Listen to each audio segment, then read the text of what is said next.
राहुल का बयान नया घमासान। वंदे मातरम, आप देख रहे हैं सत्ता का टेम्परेचर। मैं हूं आपके साथ उन्नति भटनागर। देश की सियासत कई तरह से गरमाई हुई है। संसद में और सदन के बाहर भी जुबानी जंग जोरों पर है। निशाने साधे जा रहे हैं। संसद में नेता प्रतिपक्ष राहुल गांधी ने ट्वीट करके कहा है कि उनके खिलाफ रेड की प्लानिंग है। ईडी को चाय बिस्किट मेरी तरफ से है। इस पर केंद्रीय मंत्री गिरिराज सिंह ने कहा है कि राहुल गांधी सस्ती लोकप्रियता के लिए ऐसे बयान दे रहे हैं। उन्हें बताना चाहिए कि किस आधार पर वो ये बयान दे रहे हैं।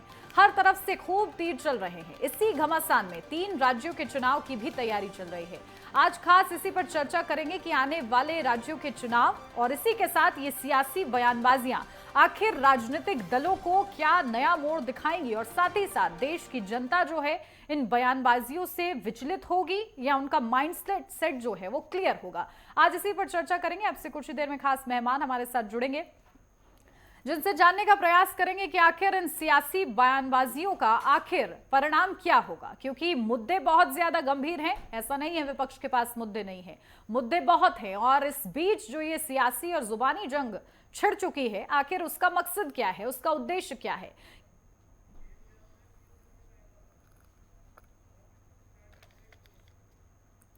तो चलिए चर्चा की शुरुआत करते हैं। खास मेहमान हमारे साथ जुड़ गए, सीधा आपको रूबरू कराती हूं। हमारे साथ रत्नाकर सिंह, बीजेपी प्रवक्ता हमारे साथ जुड़ गए हैं।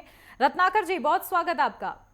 हमारे साथ डॉक्टर राम पांडे, कांग्रेस प्रवक्ता जुड़ गए हैं। डॉक्टर राम पांडे जी, आपका भी बहुत स्वागत। हमारे साथ प्रशांत आनंद जी जुड़ गए हैं, राजनीतिक विश्लेषक हैं वो, आपका भी बहुत स्वागत प्रशांत आनंद जी। शुरुआत करती हूँ रत्नाकर सिंह जी आपके साथ, क्योंकि जिस तरीके से बयानबाजियां हो रही हैं, राहुल गांधी कह रहे हैं कि ईडी को चाय बिस्किट मेरे तरफ से होगा, क्योंकि लगातार बीजेपी पर यह आरोप लगता है कि आप लोग जब भी खतरा महसूस करते हैं तो ईडी सीबीआई को आगे कर देते हैं। अब ये डर इतना ज्यादा बढ़ गया है कि राहुल गांधी भी इसकी आशंका जता रहे हैं। क्या है इसके पीछे का मकसद? मेरी आवाज आपको? जी जी बिल्कुल मिल रही है। देखिए उन्नति जी, सबसे पहले तो मैं यही कहना चाहूंगा कि Rahul Gandhi ji leader of opposition है और उनको लीडर ऑफ अपोजिशन की जो जिम्मेदारियां होती है, जो कर्तव्य होता है, उनको जरूर से निभाना चाहिए। लेकिन विडंबना यह है कि कांग्रेस पार्टी और उनके नेतागण गलत झूठी बयानबाजी करके और राहुल गांधी जी को जो लीडर ऑफ प्रोपेगेंडा जो आज बन के रह गए हैं, लीडर ऑफ अपोजिशन की जगह लीडर ऑफ प्रोपेगेंडा बन के रह गए हैं, उनको अपनी जिम्मेदारियों को समझने की बहुत आवश्यकता है। आज सदन में सिर्फ और सिर्फ झूठ फैलाने का काम कर रहे हैं। अगर सदन में देख लीजिए तो वो किसानों के ऊपर झूठ फैलाने का काम कर रहे हैं। कभी कहते हैं किसानों को एमएसपी नहीं मिलती है, कभी कहते हैं कि अग्निवीर योजना के तहत इंश्योरेंस का ही पैसा मिलता है, कभी कहते हैं कि आरक्षण खत्म कर दिया जाएगा, कभी जातीय जनगणना के ऊपर आ जाते हैं। खुद की जाति अगर कोई पूछता है तो उनको गाली लगने लगती है। तो इस तरह की परिस्थिति आज राहुल गांधी जी जो है पूरे सदन में बना चुके हैं और बाहर भी ऐसा ही प्रोपेगेंडा वो क्रिएट करने का काम कर रहे हैं।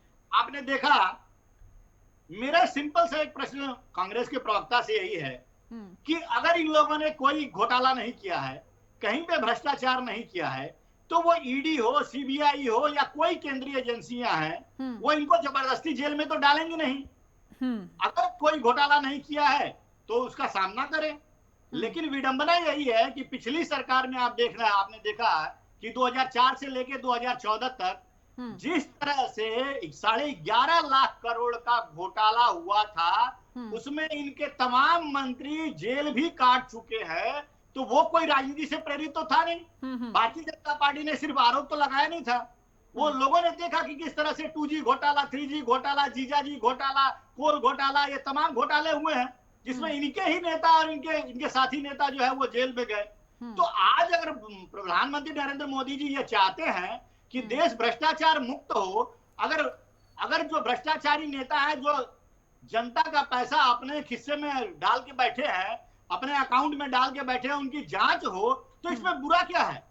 आज 250-250 करोड़, 300-300 करोड़ रुपए कांग्रेस के नेताओं के पास बरामद हो रहे हैं। क्या यह आंख खोलने वाली चीज नहीं है? क्या यह नहीं लग रहा है कि टीएमसी के नेता के घर में 50-50 करोड़, 60-60 करोड़ रुपए मिलते हैं? तो ये सारी चीजें कहीं ना कहीं दर्शाती हैं कि इनके नेताओं ने सिर्फ और सिर्फ जनता को लूटने का काम किया, देश का पैसा अपनी तिजोरी भरने का काम किया है। अगर उनके ऊपर कोई कार्रवाई होती है तो निश्चित रूप से इनको कोई आपत्ति नहीं होनी चाहिए और कोई इस तरह की बयानबाजी नहीं होनी चाहिए। जी ठीक है, इन्होंने तिजोरी भरने का काम किया है और आखिर इतना डर क्यों? अब इसी सवाल के साथ डॉक्टर राम पांडे जी आपके पास आती हूँ, क्योंकि आखिर ये सूत्रों के हवाले से कहां से खबर लगी है राहुल गांधी को कि अब ईडी जो है उनसे पूछताछ करेगी या किस मामले में करेगी? कैसे ये भनक लगी जो वो ये बता रहे हैं, क्योंकि इससे ये माना जा रहा है कि आखिर उनको डर किस बात का है?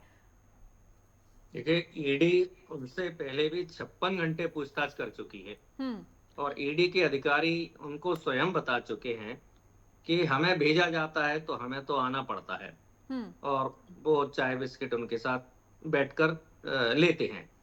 अब वो नेशनल हेराल्ड केस में 56 घंटे पूछताछ कर ली, 10 साल से पूछताछ चल रही है, 56 पैसे का भी घोटाला नहीं निकला है। 10 साल हो गए, ED, CBI, income tax Congress और विपक्ष के नेताओं के पीछे पड़ी हुई है और 10 साल में एक ये सबूत नहीं दे पाए। और अभी भाजपा प्रवक्ता कह रहे थे कि तिजोरी भरी है, तो तिजोरी भरी है, आपको पता है कहाँ रखा है पैसा। मोदी जी बोल चुके हैं, भारतीय जनता पार्टी बोल चुकी है कि ये पैसा स्विस बैंक में रखा हुआ है और वहां से भारतीय जनता पार्टी लाएगी और 15-15 लाख सब में बांट देगी। मैं आपके मंच पर कह रहा हूं, हमारा जितना भी अकाउंट स्विस बैंक में पैसा जमा है सारा आप जनता के बीच में बांट दो। आप क्यों नहीं कार्रवाई कर रहे हैं? प्रधानमंत्री स्विट्जरलैंड गए थे, क्यों नहीं उस पैसे को लेके आए? प्रधानमंत्री ने एसआईटी बनाई थी इसके लिए, क्यों नहीं वो काला धन वहां से आ रहा है? कि पैसा तो तिजोरी में जमा है, स्विट्जरलैंड में जमा है और ये 1000 बार बोल चुके हैं कि वहां गांधी परिवार का भी पैसा जमा है। तो 10 साल हो गए, आपको क्यों नहीं ला रहे उस पैसे को? इससे ये साबित होता है कि भारतीय जनता पार्टी सफेद झूठ बोलती है और 1000 घोटाले ये कांग्रेस और विपक्ष की पार्टियों पर बता देंगे कि 1000 घोटाले किए, लेकिन एक घोटाले में भी ये 10 साल में किसी को दोषी साबित नहीं कर पाए और अटल जी 6 साल में नहीं कर पाए। तो अटल जी तो दुश्मनी की राजनीति नहीं करते थे, अभी की जो भारतीय जनता पार्टी है ये तो दुश्मनी की राजनीति कर रही है, ये नहीं साबित कर पाए। हेमंत सोरेन, अभी सुप्रीम कोर्ट ने उनको जमानत दी और कहा है कोई घोटाला नहीं और उन बेचारे मुख्यमंत्री को जेल में डाल दिया। अभी केजरीवाल इतने महीनों से जेल पर हैं, उन पर भी ये साबित नहीं कर पाए। तो आरोप लगाना, ईडी भेजना और ये कहते हैं कि आप पाक साफ हो तो ईडी का आपको क्या डर? अरे भैया, पाक साफ हो तो पुलिस अपने घर पर बैठा लो, 4 दिन पुलिस आपके घर पर बैठेगी, तब आपको समझ में आ जाएगा कि आपका कितना समय बर्बाद होता है, कितना पैसा बर्बाद होता है। 5 साल बाद, 10 साल बाद, 20 साल बाद कोर्ट बोलता है कि ये तो निर्दोष है, उसमें कितना समय खर्च होता है। आपको लगता है कि आप निर्दोष हैं तो नरेंद्र मोदी जी की ईडी से जांच करा लीजिए। आपको पर लगता है कि आप लोग निर्दोष हैं तो अमित शाह जी की ईडी से जांच करा लीजिए। और सबसे बड़ी बात, हम आपसे 50 बार कह चुके हैं कि आप विधायक खरीदते हो, आप सांसद खरीदते हो, मध्य प्रदेश की सरकार खरीदी आपने। हमने आरोप लगाया कि इन्होंने 35-35 करोड़ में विधायक खरीदे, तो जिनको पैसा मिला है उनके यहाँ ईडी क्यों नहीं भेजी? जिन विधायकों को आपने खरीदा, यदि उनके यहाँ ईडी भेज देते तो सबके घर से 35-35 करोड़ मिलता। आपने हेमंत बिस्वा शर्मा पर आरोप लगाया, उन पर तो पूरी किताब लिख दी। उन्होंने क्या सोचा, वो भारतीय जनता पार्टी में चले गए। अजीत पवार पर आपने ईडी भेजी, अजीत पवार कहाँ है? भारतीय जनता पार्टी में। नारायण राणे पर ईडी भेजी, नारायण राणे कहाँ है? बीजेपी में। छगन ईडी भेजी, वो कहाँ है? और आप कह रहे कि 11.5 लाख करोड़, अरे उससे ज्यादा करोड़ का घोटाला है जो विजय माल्या को आपने भगाया, नीरव मोदी को आपने भगाया, ललित मोदी को भगाया और हमने कहा ये मोदी चोर है, तो आपने राहुल गांधी जी की सदस्यता समाप्त करवा दी। जब जब अदानी पर राहुल गांधी ने सवाल किया है, आपने ईडी को भेजा है, अदानी पर आपने ईडी को कभी नहीं भेजा। जब अदानी पर इतने आरोप लग चुके हैं, 10 साल से लग रहे हैं, तो आपने एक बार भी हिम्मत क्यों नहीं की है कि अदानी पर छापे मारे जाएं? हिंडनबर्ग की रिपोर्ट आई थी, उसमें अदानी पर आरोप थे। आपको डर क्यों लगता है अदानी से? राफेल घोटाले में अडानी अनिल अंबानी का नाम अंबानी आया, क्यों नहीं आपने अनिल अंबानी पर आपने छापे मारे? तो आप छापे मारिए, छापे मारने का हमें कोई दिक्कत नहीं है, लेकिन छापे मारकर आप जनता का और टैक्स पेयर का पैसा बर्बाद करते हैं। 56 घंटे राहुल गांधी से ईडी के अफसरों ने जो पूछताछ की, वो पैसा किसका होता है? ठीक है राम पांडे जी, सेलेक्टिव कार्रवाई से आप नाराज हैं, इसका जवाब मैं ले लूंगी रत्नाकर जी से, लेकिन उससे पहले प्रशांत आनंद जी, आपने दोनों को ही सुना। आगामी राज्यों में विधानसभा चुनाव भी है, उससे पहले जो ये सियासी बयानबाजियां हो रही हैं, सदन में भी हो रही हैं, सड़क में भी हो रही हैं, कोई अंतर नजर नहीं आ रहा है कि सदन तो गंभीर चर्चा के लिए होता है, खैर, लेकिन जिस तरीके से ये बयानबाजियां हो रही हैं, क्या इसका कोई परिणाम इन चुनावों पर भी पड़ेगा?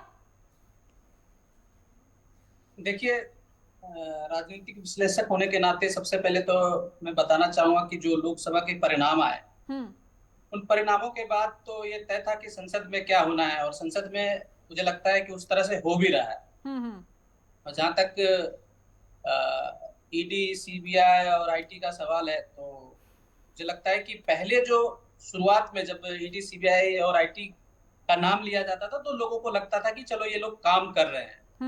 लेकिन अब जनता में भी, ये मैं सिर्फ नहीं कह रहा, जनता में भी अब ये भाव है कि एक तरह से ये बीजेपी का एक संगठन बनकर रह गया, एक जो विश्वसनीयता है उसकी वो लगभग खत्म हो जा चुकी है। क्योंकि अगर आप गौर करें तो पिछले 10 साल में, जब से बीजेपी सरकार में आई है, तब से एकमात्र उनका उद्देश्य यही रहता है कि अपोजिशन को, सिर्फ अपोजिशन लीडर को टारगेट करो, और तब तक टारगेट करो जब तक कि वो सरेंडर ना कर दे, या तो वो बीजेपी में शामिल हो जाए या आपके खिलाफ कुछ ना बोले। इसमें से बहुत सारे ऐसे लीडर्स थे जो शामिल भी हुए, बहुत सारे लीडर्स जो नहीं डरे वो जेल भी गए। लेकिन आप अगर इन सारी चीजों को देखें तो आप बीजेपी प्रवक्ता बताएंगे कि जितने भी केसेस थे या अभी चल रहे हैं, उसमें से कन्विक्शन का रेट क्या है, कितने लोग कन्विक्टेड हैं, कन्विक्टेड हुए उसमें, आप देखेंगे कि कुछ भी नहीं है, लगभग 0 है। बस ये है कि उनको उलझा कर रखो। जैसे अपोजिशन जब चुनाव चल रहे थे तो आपने देखा होगा कि अपोजिशन, चाहे आम आदमी पार्टी के केजरीवाल हो, संजय सिंह हो, जयंत तो पहले से ही थे, मनीष सिसोदिया हो, और भी अन्य नेता दूसरी पार्टियों को भी, संजय राउत हो, ये सब लगभग, और हेमंत सोरेन हो, सब बाकी नेताओं को, जो उनके मजबूत नेता हैं, जो विपक्ष की एक मजबूत आवाज है, जो जनता की आवाज उठाते हैं, उनको बंद कर दो। तो उनको ये लगा कि हमें चुनाव में इसका फायदा होगा, जब ये लोग जनता में हमारी जो भी उनकी असफलता है उनको जनता के सामने कह ना सके, तो उनकी ये प्लानिंग थी। लेकिन चुनाव परिणाम के बाद उनको लग रहा है कि अब तो खैर ईडी, सीबीआई ये सब जनता भी कह रही है अब ये कि ये तो उन्हीं का एक विंग है, बन गया, बीजेपी का विंग बन गया, तो उनसे उनको कोई फायदा नहीं हुआ है। ठीक है, रत्नाकर जी आपके पास आ रही हूँ। क्या ये नैरेटिव सेट कर दिया गया है कि ईडी, सीबीआई जो है आप लोग लगा देते हैं, खास तौर से विपक्ष के जो तमाम दिग्गज नेता हैं उनके पीछे, ताकि आपको चुनाव में लाभ हो सके? खैर, चुनाव तो निकल गया, लेकिन जिस तरीके से परिस्थितियां बन रही हैं, आप लोग पर ये आरोप लग रहा है कि आप लोग बहुत सिलेक्टिव कार्रवाई करते हैं, कैसे इसे डिफेंड करेंगे? उन्नति जी, अभी मैं राजनीतिक विश्लेषक की बात सुन रहा था, और वो जनता का भाव कह रहे थे कि में भावना ऐसी बन गई है कि ईडी और सीबीआई जो है ये बीजेपी का एक टूल बन के रह गया। ये भावना किसने फैलाया है? ये झूठ का प्रोपेगेंडा जो है ये किसने फैलाया है? ये आप जैसे विश्लेषक और कांग्रेस पार्टी के प्रवक्ता लोगों ने फैलाया है। अब ये मुझे प्रश्न का सीधा सा जवाब दे दीजिए कि इस देश में जो भी लोग भ्रष्टाचार में लिप्त हैं, उन लोगों की जांच होनी चाहिए कि नहीं होनी चाहिए? ये मुझे जवाब दे दे। क्या ईडी जो एक केंद्रीय एजेंसी है वो अपना काम करना छोड़ दे और इनको खुला हाथ, फ्री हैंड दे दे कि भाई आप भ्रष्टाचार करो, कोई पकड़ने वाला है ही नहीं? अरे ईडी अगर काम करती है और इनके तमाम नेता, इंडी गठबंधन के तमाम नेता भ्रष्टाचार में अगर लिप्त पाए जाते हैं और उनके ऊपर कार्रवाई होती है, तो हो हल्ला मचाने लगते हैं, अरे भैया ये तो ईडी की कार्रवाई हो रही है हमारे खिलाफ, ये तो बदले की भावना से कार्रवाई हो रही है। ये प्रोपेगेंडा फैलाते हैं। जनता का भाव किस तरह से बदला जाता है वो पिछले लोकसभा चुनाव में भी देखा हमने कि आपने झूठा प्रोपेगेंडा फैलाया कि संविधान खतरे में है और ये लोग आरक्षण खत्म कर देंगे। तो ये झूठ बोलकर कुछ समय के लिए प्रोपेगेंडा फैला सकते हैं, लेकिन अंततोगत्वा सच्चाई है, वो जीत जो है वो सच की होती है। और देखा आपने तीसरी बार जनता ने नरेंद्र मोदी जी को अपना आशीर्वाद दिया। दूसरी चीज बहुत महत्वपूर्ण मैं कहना चाहता हूं जी। राम पांडे जी चूंकि मेरे पुराने साथी हैं और मध्य प्रदेश से आते हैं, और अभी इन्होंने कहा कि खरीद फरोख्त की राजनीति करती है भारतीय जनता पार्टी। अब राम जी, आपने देखा कि जब आपकी सरकार टूट गई तो उस समय भी आपने हम लोग के ऊपर आरोप लगाया कि ऑपरेशन लोटस जो है के तहत इन्होंने तोड़ दिया। लेकिन जनता में ये भावना आपने फैलाई कि ये लोग खरीद फरोख्त की राजनीति करते हैं। लेकिन वही विधायक जब फिर से चुनाव लड़ने गए तो वो विधायक सारे जीत करके आए। जनता जानती है सच्चाई क्या है भाई। और दूसरी बार फिर से जब विधानसभा का चुनाव हुआ तो बड़े बहुमत के साथ हमने फिर से मध्य प्रदेश में जो है जीत हासिल की। तो ये क्या दर्शाता है? ये यही दर्शाता है ठीक है भारतीय जनता पार्टी डॉक्टर राम पांडे जी, नीतियों के जैसे आप लोग संविधान की आड़ ले रहे थे वैसे ही ईडी सीबीआई की अगर वो लोग आड़ ले रहे हैं तो क्या अंतर हो गया, ये निकलकर बात सामने आ रही है। हाँ, मैं इनकी सारी बातों का जवाब दे देता हूँ। अभी नीट घोटाला चल रहा है ना, नीट घोटाला हुआ, नीट घोटाले के प्रमुख कौन थे? प्रदीप जोशी। उसके पहले वो व्यापम घोटाले के प्रमुख कौन थे? प्रदीप जोशी। प्रदीप जोशी कई संस्थानों के हेड हो चुके हैं। तो जब नीट घोटाला इतना बड़ा हुआ है, लाखों युवाओं के साथ धोखा हुआ है, तो प्रदीप जोशी के पास ईडी क्यों नहीं जा रही है? सीबीआई क्यों नहीं जा रही है? इनकम टैक्स क्यों नहीं जा रही है? व्यापम घोटाला कितना चर्चित हुआ, ईडी शिवराज सिंह चौहान के पास क्यों नहीं गई थी? रत्नाकर जी जल्दी से एक लाइन में जवाब दे दीजिए कि इनके घर पे ईडी क्यों नहीं जा रही है, इनसे क्यों पूछताछ नहीं हो रही, ये क्यों अछूते हैं इस कार्रवाई से? शायद उन्नति जी, राम जी को ये पता नहीं है कि जब ये नीट का जो स्कैंडल पूरा बाहर आया तो उसके बाद हमने एक कमेटी। चलिए मैं अपना कंप्लीट कर लेता हूँ। अभी संसद भवन लीक कर रहा है, गुजरात के ठेकेदार ने संसद भवन बनाया है, लीक कर रहा है। तो आज देश में जितने गुजराती हैं, जवाब लिया नहीं है सर आपने, आपको सवाल की जल्दबाजी है, जवाब लिया नहीं। हाँ जल्दी से एक लाइन में जवाब। उन्नति जी, हमने तमाम जो उसमें बड़े आरोपी थे उन सभी को गिरफ्तार भी किया, चार्जशीट भी बनाई, और वो चार्जशीट जो है वो जो रिपोर्ट है वो हमने सुप्रीम कोर्ट में भी जमा किए, और हमने सीबीआई जो है जांच कराई उसमें। तो ये हमारे ऊपर कैसे आरोप लगा सकते हैं कि हम भैया हम कुछ कर ही नहीं रहे हैं? अरे आप लोग राजस्थान में देखते ना 17 बार पेपर लीक हुआ, और जब हम उस समय के तत्कालीन मुख्यमंत्री से पूछते थे गहलोत जी से कि आप क्या कर रहे हैं, तो गहलोत जी कहते थे मैं तो जादूगर हूँ। जी मैडम, मैं अपनी बात कंप्लीट कर लूं, मेरी एक लाइन कंप्लीट हो गई। बिल्कुल राम पांडे जी, देखिए क्योंकि घोटालों का जिक्र निकला है तो घोटाले किस किस सरकार में नहीं हुए, ऐसे में इतिहास के पन्नों में जाएंगे तो कच्चे चिट्टे जो है सबके सामने आ जाएंगे। सबसे बड़ा आरोप इन्होंने क्या लगाया था? कोयला घोटाले का, ठीक है। नवीन जिंदल पर लगा था वो सबसे बड़ा आरोप। नवीन जिंदल इस समय भारतीय जनता पार्टी के सांसद हैं। 2G घोटाले का आरोप लगाया, सुप्रीम कोर्ट ने क्या कहा? ये तो कोई घोटाला ही नहीं था, हवा में बना दिया। अब आ जाओ संविधान की बात। इनके 4 सांसद बोल चुके संविधान बदल देंगे। अयोध्या के इनके सांसद थे, उन्होंने कहा था संविधान बदल देंगे। भगवान राम ने जवाब दे दिया कि संविधान नहीं बदला जाएगा। एक और इनके सांसद ज्योति मेहता, एक और सांसद अनंत हेगड़े, जो पद पर बैठे हुए हैं, कहा था एक मिनट राम पांडे जी, हारने की बात बता पांडे जी सुनिए तो जरा, नेता हारे थे। ये जो गिला आप लोग मन में लिए बैठे हैं ना कि 4 लोगों ने बयान दे दिया, सुनिए तो जरा, अरे सुनिए तो, हार गए थे कि आप लोग ये जो गिला लेकर बैठे हैं कि उन लोगों ने बोल दिया कि संविधान बदल देंगे, जो माननीय पदों पर बैठे लोग हैं, क्या सिर्फ आप लोगों ने उनकी कही हुई बात मान ली है? ऐसे तो विधायकों ने कई और बातें भी कही है, क्या उनको भी सच मान लिया जाए? क्या उसके आधार पर आप लोगों ने अपना एक्शन प्लान निर्धारित किया है? क्योंकि आप कहीं ना कहीं विपक्ष मजबूत हुआ है, और जिन मुद्दों का आप जिक्र कर रहे हैं, नीट जैसे मुद्दों का, ये मुद्दे मैं मान रही हूं, लेकिन ये मुद्दा कि संविधान बदल दिया जाएगा, ऐसे लोगों की बात, आप जो माननीय पदों पर बैठे हैं लोग, उनकी बातों को आप दरकिनार कर देते हैं, और जो विधायक ने कह दिया, क्योंकि बयानबाजियां होती हैं, आप लोग की तरफ से भी हुई हैं, तो क्या उसे सच मान लिया जाएगा? नहीं, सुप्रीम कोर्ट ने भी कहा है, जो चंडीगढ़ का चुनाव था, जो अवैध पाया गया था, जिसमें भारतीय जनता मुद्दा बोलिए सर, तो वही मैं कह रही हूं, शब्दों का चयन और फैक्ट्स का चयन एकदम सटीक कीजिए। कहा है, एक बार नहीं कहा है, सुप्रीम कोर्ट ने कई बार कहा है ये असंवैधानिक है। और जो हमारा चुनाव प्रक्रिया होती है, चुनाव आयुक्त का जो प्रमुख होता है, उसमें सुप्रीम कोर्ट के मुख्य चीफ न्यायाधीश भी उसमें रहते थे, उनको हटा दिया। अब अमित शाह और मोदी चुनाव आयुक्त की नियुक्ति कर रहे हैं। पहले सुप्रीम कोर्ट भी था, नेता ठीक है प्रतिपक्ष भी रत्नाकर था, जी, 10 साल क्या से नेता मोनोपोली प्रतिपक्ष चलाना भी चाह था। रहे हैं क्या आप तो लोग? ये केवल जो तानाशाही का एक सुप्रीम पूरा कोर्ट को ही हटा दिया, रवैया इससे है बड़ा वो अपनाना सम्मेलन चाह रहे हैं क्या होगा? आप लोग?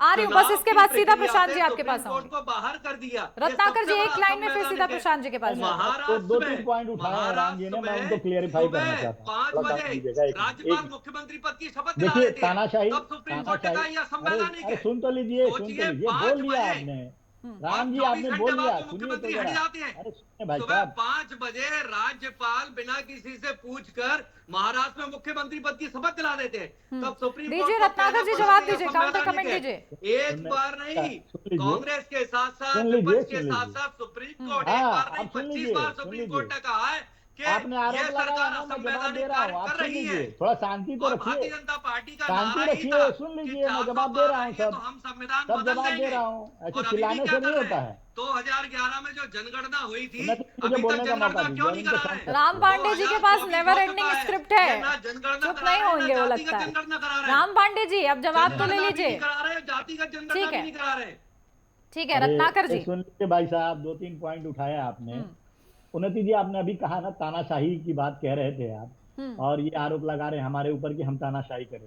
पूरा देश जानता है और देश की जनता ने देखा है कि राहुल गांधी जी की जो दादी थी इंदिरा गांधी, उन्होंने देश में किस तरह से इमरजेंसी लगाकर और तानाशाही जो दिखाया था उन्होंने, लाखों लोगों को जेल में ठूंसने का काम इन लोगों ने ही किया था ना। ये क्यों भूल जाते हैं कि तानाशाही तो इनके शासनकाल में लोगों ने देखा है। और दूसरी बात, संविधान की बात कह रहे थे राम पांडे जी, लगाई थी, इमरजेंसी लगाना जरूरी थी। आप देश को तोड़ने का काम कर रहे थे, ट्रेनों में आग लगा रहे थे, रेल मंत्री को आपने जला दिया था, रेल मंत्री को गोली मार दी गई थी, पूरे देश में हाहाकार मच रहा था। आपने बस स्टैंड जला राम दिए पांडे जी थे, एक एक करके बोलते हैं। स्कूल कॉलेजों में आग लगा रहे थे, पूरे देश में आप आग लगा रहे थे। तो देश को बचाने के लिए इमरजेंसी लगाना जरूरी था। ऐसे नहीं होता। राम पांडे जी सुन लीजिए थोड़ा, रत्नाकर जी जल्दी से एक लाइन में जवाब दीजिए, मुझे प्रशांत जी का विरोध करना है। मैं 2 पॉइंट पे आना चाहता हूँ बस एक। देखिए, ये संविधान कह रहे थे कि हाँ, हमारे नेता बोले कि संविधान बदल दिया जाएगा। अरे भाई, संविधान 70 बार से ज्यादा आपने बदला है, आपने संशोधन किया है। और हम जब संविधान संशोधन करने की बात कहते हैं तो आप झूठ फैलाते हैं कि संविधान की मूल भावना को ही बदल दिया जाएगा। किस तरह से झूठ फैलाया आपने? 70 बार संविधान को बदलने वाले आज हमारे नेता को लोगों के ठीक है, चलिए ठीक है, आप लोग आरोप प्रत्यारोप में पड़ रहे हैं। ठीक है प्रशांत जी, सीधा आपके पास आती हूँ। भैया, ये कौन सी बड़ी बात है? हारने के लिए इंदिरा गांधी भी हार गई थी, राहुल गांधी भी हार गए थे, तो ये तो लोकतंत्र है ना, इसमें प्रशांत जी देखिए, अब राजनीतिक दल हैं और फिर ये बात करते हैं कि हम बेदाग हैं, तो ये थोड़ा सा हजम कर पाना मुश्किल हो जाता है, चाहे कोई भी दल हो। अब ऐसे में जिस तरीके से ये बयानबाजियां आप सुन रहे हैं, क्या देश किस ओर जा रहा है? क्योंकि हमें देश से मतलब है, देश की राजनीति के जो राजनीतिक दल हैं वो किस तरीके से राजनीति की दिशा मोड़ रहे हैं, इससे फर्क पड़ता है देश की जनता को। आपको क्या लगता है? नहीं, सबसे पहले तो मैं बीजेपी प्रवक्ता रत्नाकर जी का जवाब देना चाहूंगा, क्योंकि उन्होंने कहा कि ईडी, सीबीआई और आईटी के बारे में आप लोग प्रोपोगेंडा फैलाते हैं, ये राजनीतिक विश्लेषक प्रोपोगेंडा फैलाते हैं। तो इनको सच मालूम नहीं है कि सबसे बड़ा, मुझे लगता है, प्रोपोगेंडा अगर कोई फैलाता है तो वो आपके आदरणीय प्रधानमंत्री जी हैं। उदाहरण के साथ बताता हूँ कि सुबह में जब वो कहते हैं कि एनसीपी मतलब नेचुरल करप्ट पार्टी, और अगले दिन उस व्यक्ति को आप पद्म विभूषण से सम्मानित करते हैं, तो ये प्रोपेगेंडा होता है कि आप जो कह रहे हैं उस पे कायम नहीं रहते। आप सुबह 30,000 लेकिन प्रशांत जी पवार पे आरोप लगाते हैं। प्रशांत जी, ये क्या सिर्फ एक ही पार्टी में हो रहा है ये प्रोपेगेंडा? आपको ऐसा ही लगता है क्या? मैं पूरी बात मेरी पहले सुन लीजिए। सुबह में प्रधानमंत्री जी 30,000 करोड़ का आरोप लगाते हैं अजीत पवार पे, और शाम को वो आपकी पार्टी में शामिल हो जाते हैं। तो ये होता है प्रोपेगेंडा। इसी तरह से सुबह रेड होती है और शाम को वो आपकी पार्टी में शामिल हो जाता है, ये होता है प्रोपेगेंडा। और जब सुबह कहते हैं ना कि सुबह का भ्रष्टाचारी अगर शाम को बीजेपी में चला जाए तो उसको आप लोग भ्रष्टाचारी नहीं मानते, ये होता है प्रोपेगेंडा। हम नहीं फैलाते प्रोपेगेंडा, जनता सब देखती है। जनता ने आपको इस चुनाव में जवाब दिया है। देखो, ये कोई मेरा व्यक्तिगत व्यक्तिगत बिल्कुल, मानना लेकिन नहीं है। आपको- मैं आपको प्रशांत अभी जी परिणाम आपसे दिख गया, आगे भी राजनीतिक मुझे लगता है विश्लेषक जो होने के जनता में नाते, भावना है, प्रशांत जी मैं वो बता सुनिए, रहा हूं, मैं अपनी बात नहीं कह रहा। ठीक है प्रशांत जी, मुझे मैं किसी पार्टी मैं आपकी बात समझ रही हूँ, आप जिस मुद्दे की ओर इशारा कर रहे हैं उसे मैं वाजिब भी मानती हूँ, लेकिन एक राजनीतिक विश्लेषक होने के नाते मैंने बड़ा ही गंभीर सवाल आपसे किया है, तो मैं ये उम्मीद कर रही थी कि आप गंभीरता के साथ जवाब देंगे कि आखिर जिस तरीके से देश की राजनीति किस दिशा में जा रही है। मैं दोनों ही पक्षों की बात कर रही हूँ, सत्ता पक्ष की भी बात कर रही हूँ, विपक्ष की भी बात कर रही हूँ। ये जो बयानबाजियां हो रही हैं सदन के भीतर, क्या आपको लगता है कि ये परिणाम स्वरूप देश की जनता के लिए बेहतर होंगी? क्योंकि जिस तरीके से एक दूसरे के प्रति नैरेटिव सेट किए जा रहे हैं, देश की जनता का तो भरोसा ही उठ जाएगा।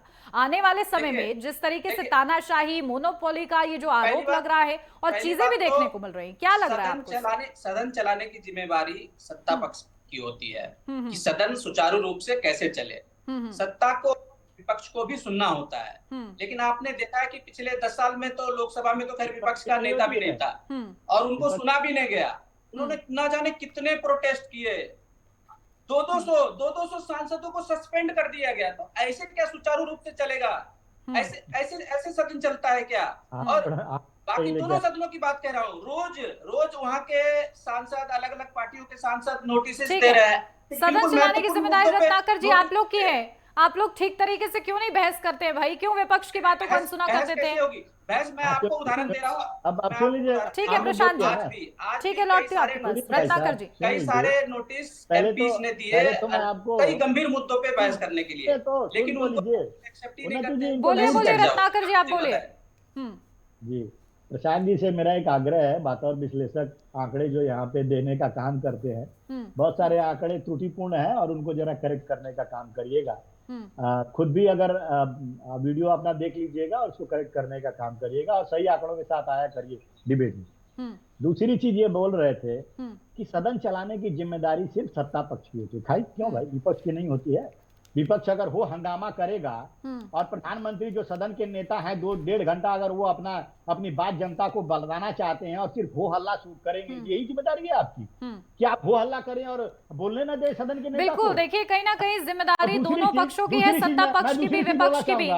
ना हंगामे की जगह है और ना ही अनसुना करने की जगह है। मुद्दों पर बातचीत कीजिए और गंभीर परिणाम निकालिए कि आखिर देश की जनता बाहर देख रही है कि आप लोग सदन के भीतर क्या कुछ कर रहे हैं। फिलहाल वक्त नहीं दे पाऊंगी ज्यादा, बहुत शुक्रिया आप सभी का हमारे साथ इस चर्चा में जुड़ने के लिए। सियासत में जुबानी जंग जोरों पर है, सियासत का यह भी एक पक्ष है, लेकिन देश की जनता यही चाहती है कि पक्ष और विपक्ष अपनी अपनी जिम्मेदारियों को बखूबी समझे।